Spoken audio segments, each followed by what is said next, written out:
¿Qué significa eso?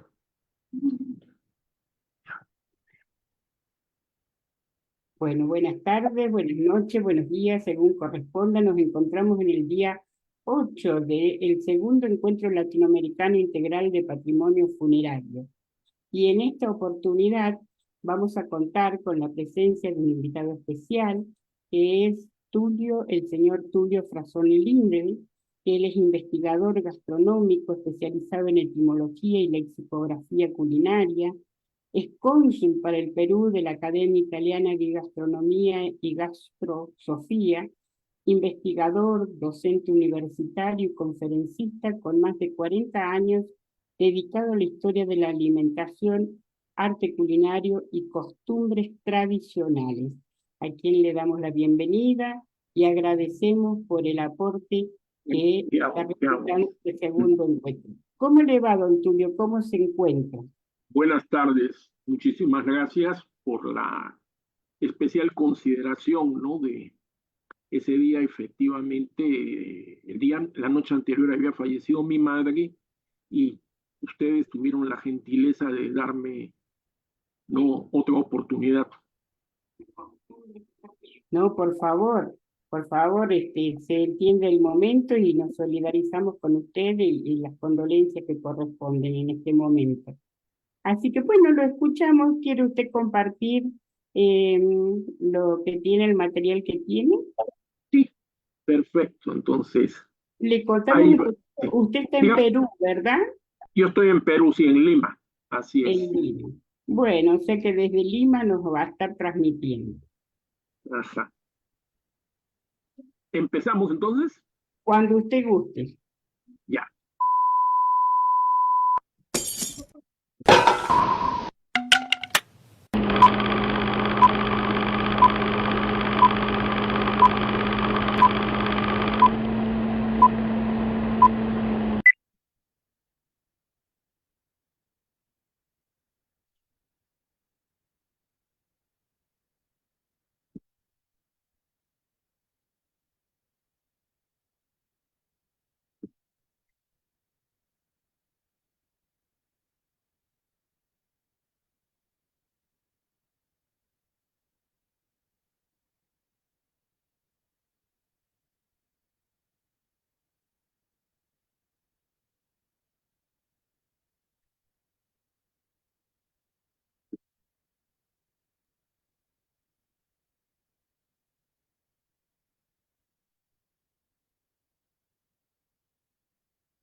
Recuerdo que cuando yo llevaba el curso Historia de las Religiones con el insigne polímata y orientalista italiano Honorio Ferrero de Gubernatis Ventimiglia Vezzi, él siempre repetía visiblemente en desacuerdo que los pobres no tienen historia.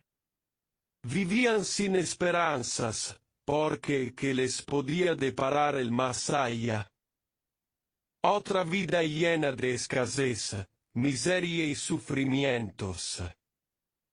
En términos globales, la historia, disciplina que estudia el pasado de los grupos dominantes, es la historia con mayúsculas, es la ciencia del pasado. En cambio, la etnohistoria, cuyo objeto de estudio es el pasado de las minorías, tiene que luchar por abrirse un campo.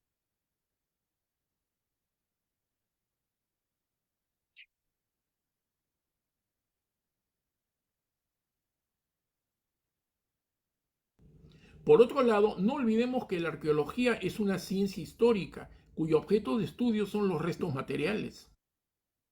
Gracias a ella somos conscientes, por ejemplo, de que por cada tumba del señor de Zipán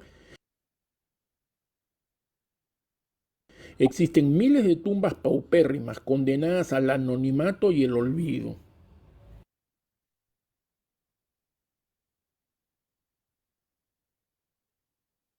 De lo que hablamos hoy es de lo que desde el inicio de los años 80 se denomina arqueología de la muerte.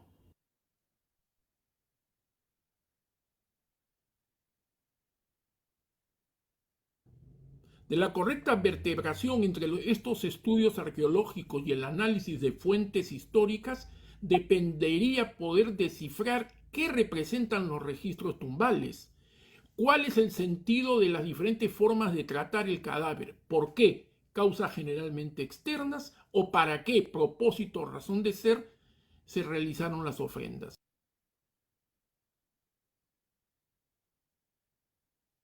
Alguien dijo alguna vez que la muerte es el mayor hilo conductor de la historia.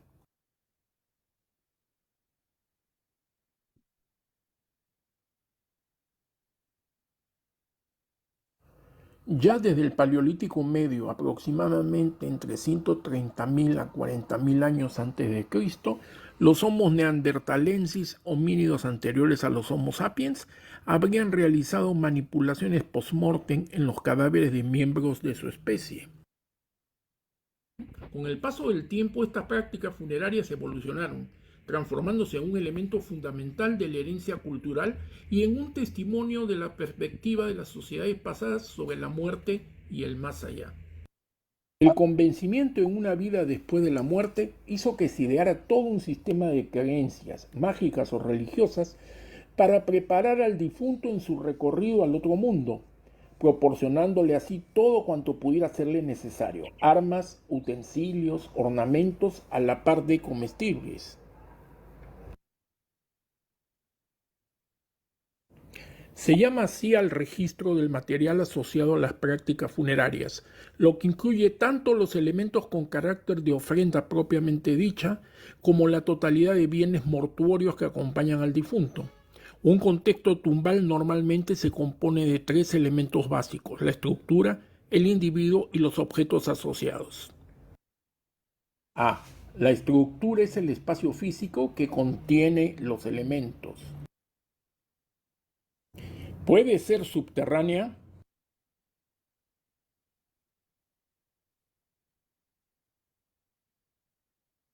puede ser erecta.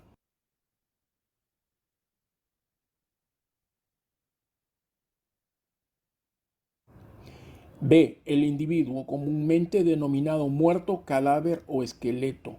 En quechua se le conoce como haya, pálido, o guañuchisca, apagado, y en aymara, jihuata, apagado.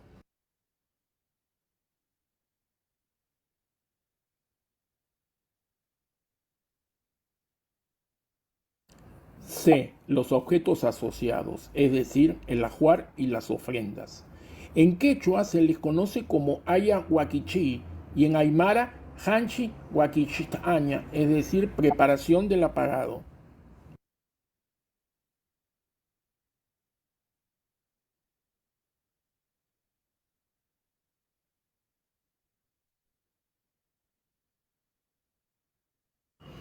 En mi muy exiguísima experiencia con el quechua simi o runa simi, lengua quechua o lengua de la gente, recuerdo que a la palabra española ofrenda no corresponde un término símil vernáculo.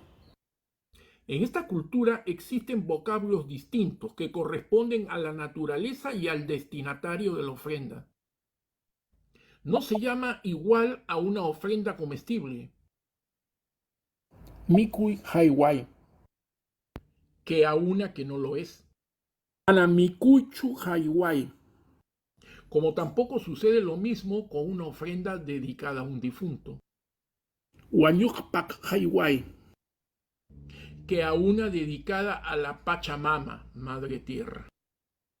Corpachada. O a los apus, montañas señoriales. Entrego.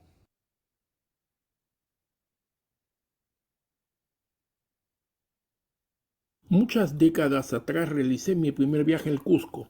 Especial interés despertó en mí la iglesia de San Pedro Apóstol de Andahuaylillas, llamada Capilla Sixtina de América, por la belleza de su interior barroco. Fue aquí en donde escuché a un lugareño referirse a la Huañuscacunapa Micunan Manca, la olla de comida de los muertos, es decir, la ofrenda culinaria funeraria.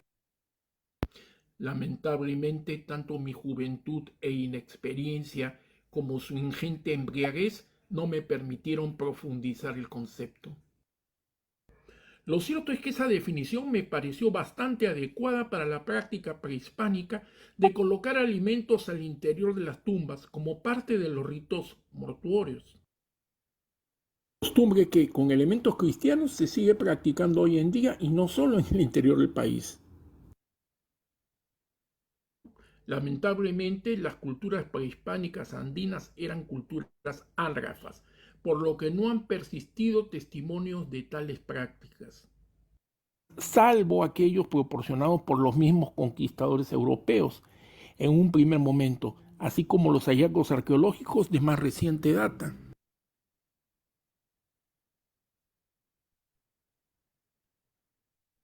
El conocimiento que tenemos acerca de cómo era imaginada aquella segunda vida, en ultratumba, es sin embargo en extremo limitado. Algunos atisbos los proporciona la cerámica mochica o moche, a través de imágenes retratadas hace unos 1500 años.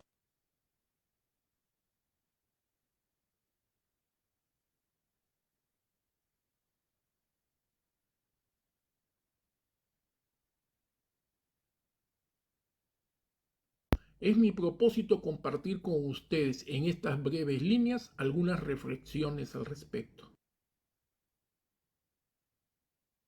Para ello, revisaremos de manera sucinta los relatos sobre el tema, escritos en el periodo sucesivo de la conquista.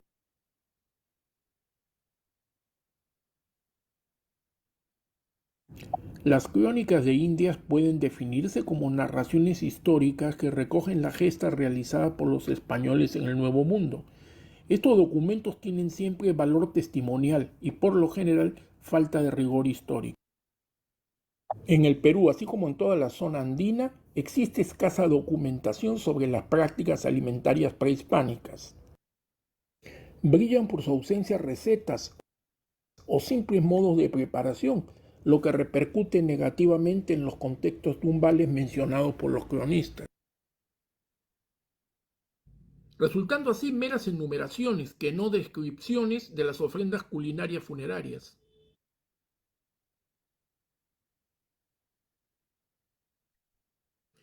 Nunca debemos olvidar que las diferencias geográficas, lingüísticas, religiosas y sociales entre el occidente cristiano y la América pagana impidieron y hasta hoy impiden una imagen real de las costumbres indígenas.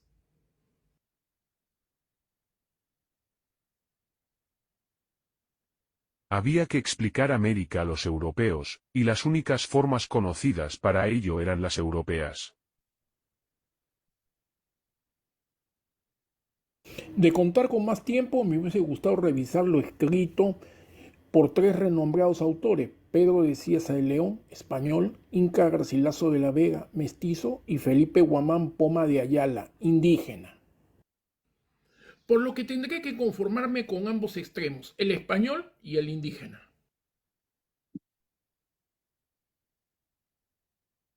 Pedro de Cieza de León, a quien el erudito Marco Jiménez de la Espada llamó príncipe de los historiadores del Imperio Incásico. Cieza narra sus viajes por territorios neogranadinos y peruanos en el siglo XVI, destacando por ser el primero en mostrar un panorama general de la historia del Tahuantinsuyo. Habla de los distintos pueblos que le ha cabido en suerte recorrer, mencionando algunas costumbres que tienen los naturales de ellos. Muchas veces he tratado en esta historia, que en la mayor parte de este reino de Perú es costumbre muy usada y guardada por todos los indios de enterrar con los cuerpos de los difuntos todas las cosas preciadas que ellos tenían, y algunas de sus mujeres las más hermosas y queridas de ellos. Y parece que esto se usaba en la mayor parte de estas Indias. Meter con el difunto todo su haber y mujeres, y servicio, y mucha cantidad de comida, y no pocos cántaros de chicha o vino de lo que ellos usan, y sus armas y ornamentos. Guamán Poma de Ayala, Felipe. 1615. El primer Nueva Corónica y buen gobierno compuesto por don Felipe Guamán Poma de Ayala, señor y príncipe. Felipe Guamán, Halcón, Poma, Puma de Ayala, descendiente de los señores del Chinchaysuyo, nobleza preinca, y de una Awi, perteneciente a la condición más baja de nobleza de acuerdo con la jerarquía nobiliaria femenina cusqueña. A pesar de haberse criado con españoles, Guamán Poma escribe en lo que el antropólogo Juan Ocio ha llamado quechuañol, es decir, un castellano combinado con quechua. Sabemos por él que en cada una de las 4 regiones que los incas controlaron existieron diferentes formas de tratar el cuerpo de los difuntos. ¿Cómo fue enterrado los indios chinchay suyos del tiempo del Inga? En muriendo hasta 5 días no le enterraban. Luego mataban un carnero y los comían crudos o cocidos. Y al difunto le dan de comer y de beber.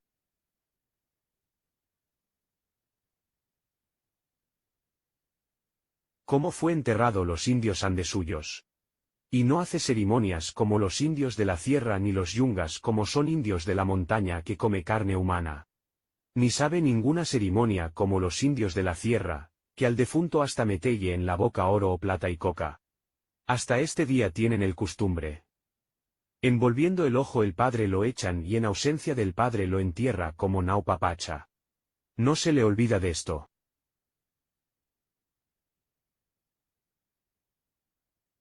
¿Cómo fue enterrado de los indios de Coya suyos? Le lloran en el primer día. Y en los 5 les entierran. Y así le entierran con sus comidas y bebidas y siempre tienen cuidado de envialles de comer y de beber. Los que alimentan a los muertos, en esos siempre se hace el pecado.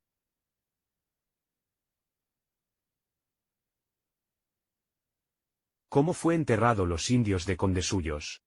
Es como y de la manera que de como de los Coya suyos. Cuando se muere, luego mata un carnero para que le lleve el kipi y cocaví. Y las fiestas susodichas es común en este reino y lo usan todavía. Todo lo dicho que lo he visto a vista de ojos y los padres de las doctrinas lo consiente.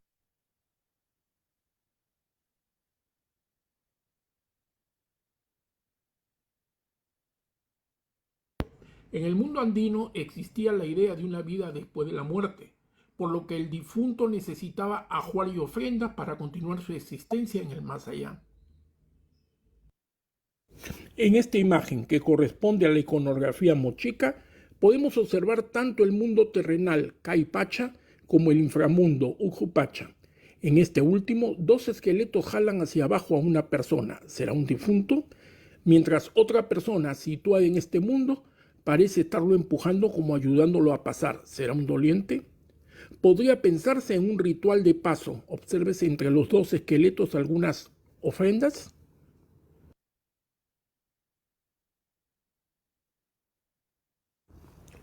Por propia experiencia, ya sea mediante excavación o recorrido de superficie, si bien existen variaciones en las prácticas de inhumación prehispánicas, los alimentos que las acompañan suelen ser casi siempre los mismos: maíz, calabaza, maní, frejol, lúcuma y pacae entre las ofrendas botánicas, pescados, mariscos y cuyes entre las zoológicas, chichicoca en algunos casos. El sitio arqueológico de San José de Moro, Valle de Jequetepeque, Departamento de la Libertad, ha proporcionado recipientes de cerámica con restos, arena amarillenta, lo que hace suponer a los autores que pudieron contener chicha que fue enterrada y dejada evaporar en pequeñas cantidades en espera de ser bebida por los muertos a modo de ofrenda. En los entierros de personajes poderosos se practicaba la necropompa. Esa práctica funeraria bien conocida de la antropología cultural que consistía en el cosepultamiento de las mujeres y servidores o esclavos al fallecimiento del señor. Quizá nunca sabremos si fue suicidio ritual o sacrificio.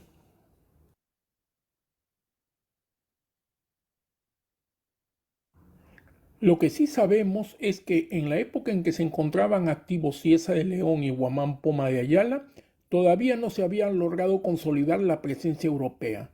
Los nativos conservaban aún su forma de vida, sus expresiones culturales y sus ritos, ya que la evangelización avanzaba de manera lenta. Espero que estas breves e imperfectas líneas estimulen a los interesados a buscar a establecer la importancia de las dimensiones culturales, sociales y religiosas de las ofrendas de alimentos a los difuntos en la región andina. B. Abordar el impacto de la imposición colonial en las tradiciones funerarias indígenas, así como la adaptación y transformación de estas prácticas en el entorno colonial.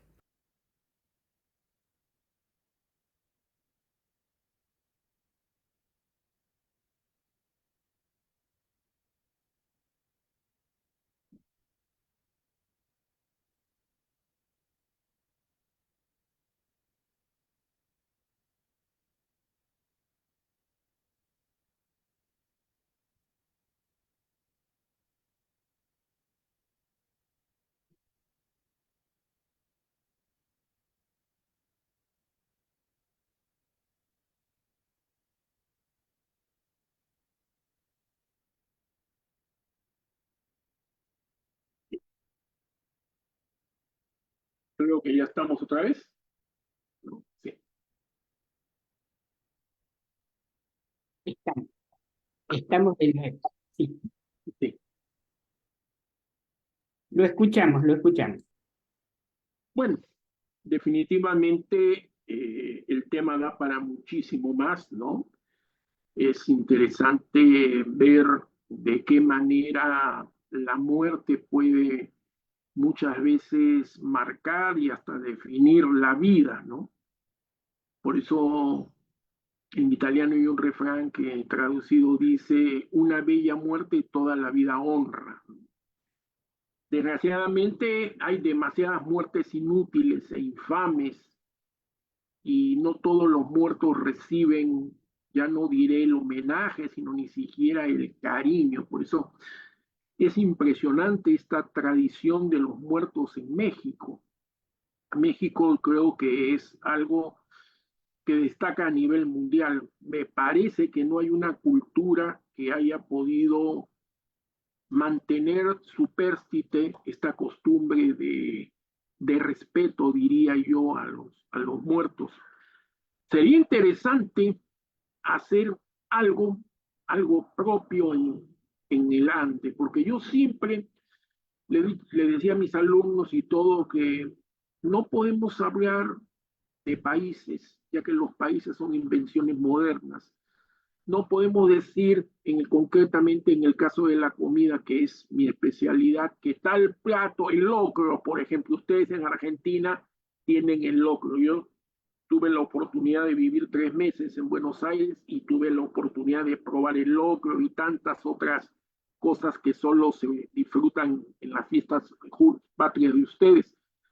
El locro no es de tal cual o tal lugar, el locro es andino. La mayoría de potajes nos peleamos son andinos. Hay una sola tradición, hay lo que se llama la identidad cultural alimentaria, ¿no? Y eso lo estamos perdiendo. Está bien que estamos hablando de la muerte, pero no creo que debamos dejar morir muchas de estas costumbres, ¿no? Agradezco más bien la oportunidad que me han podido brindar ustedes. Muchísimas gracias.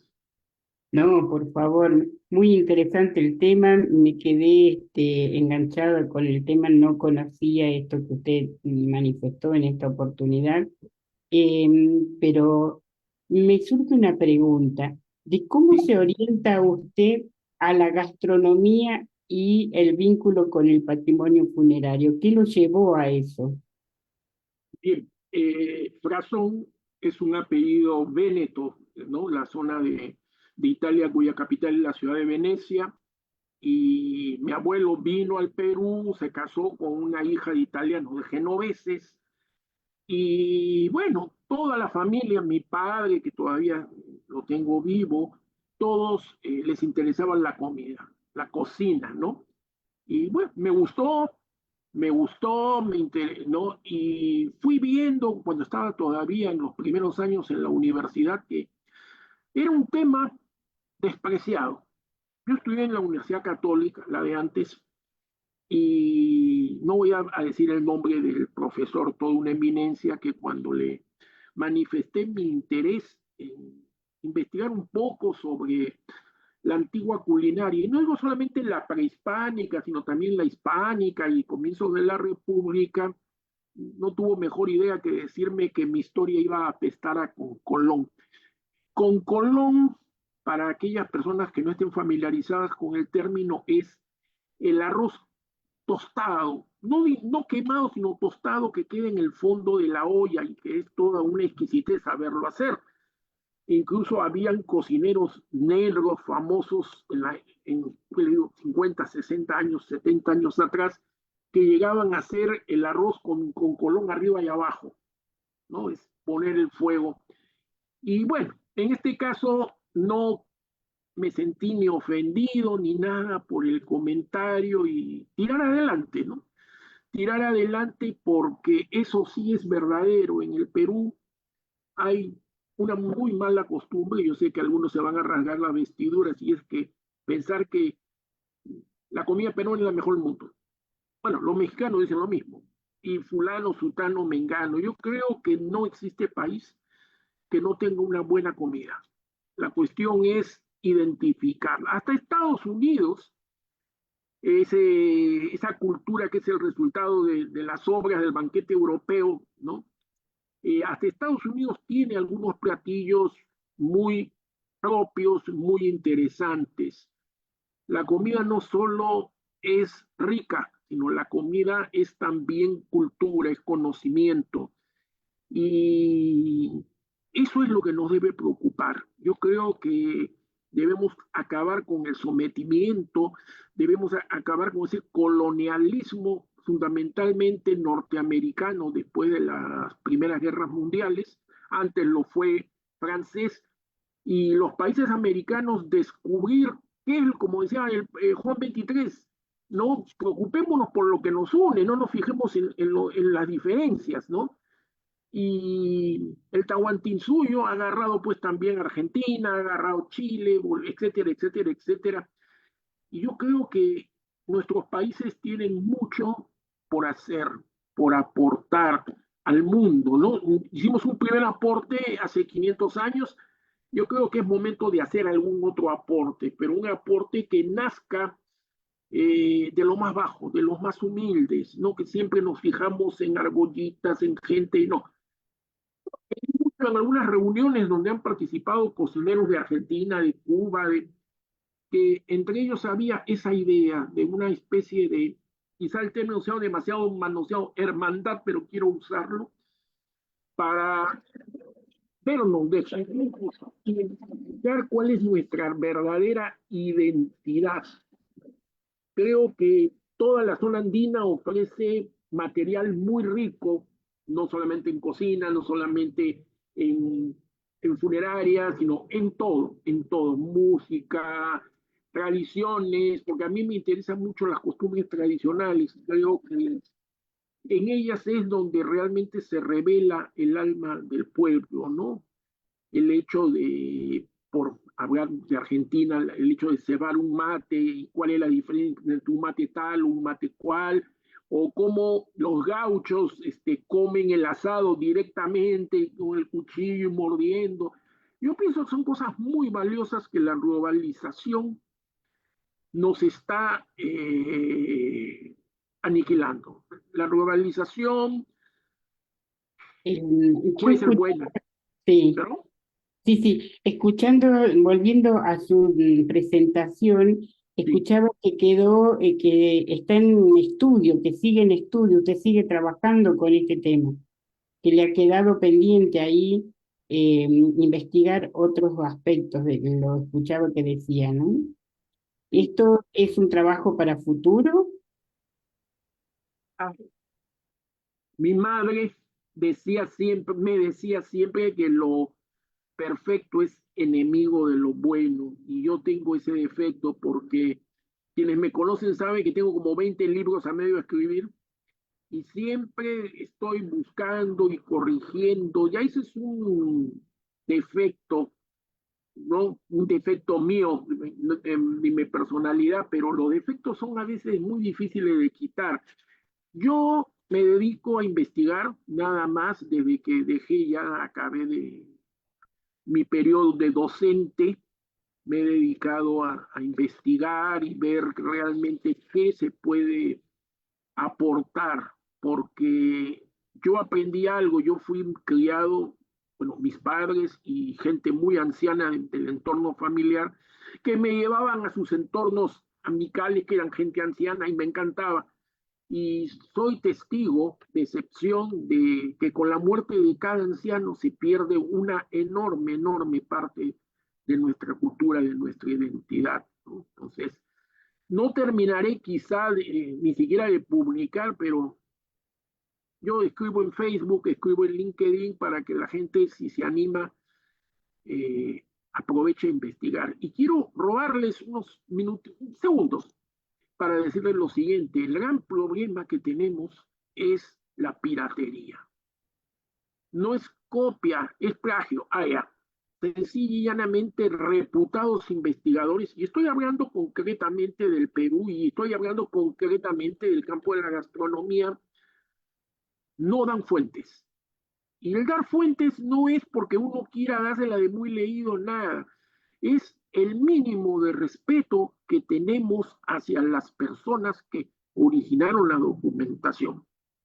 Porque si no, yo le decía a mis alumnos, aunque sea por viveza, si ustedes dicen algo y no citan la fuente y han metido la pata, la culpa va a caer en ustedes. Si dicen, no, es fulano de tal, la culpa recae en el supuesto especialista, ¿no? Ya sea por ética o por un sentido de pragmático, siempre citar la fuente. Yo creo que es una de las deudas que tenemos con nuestro pasado.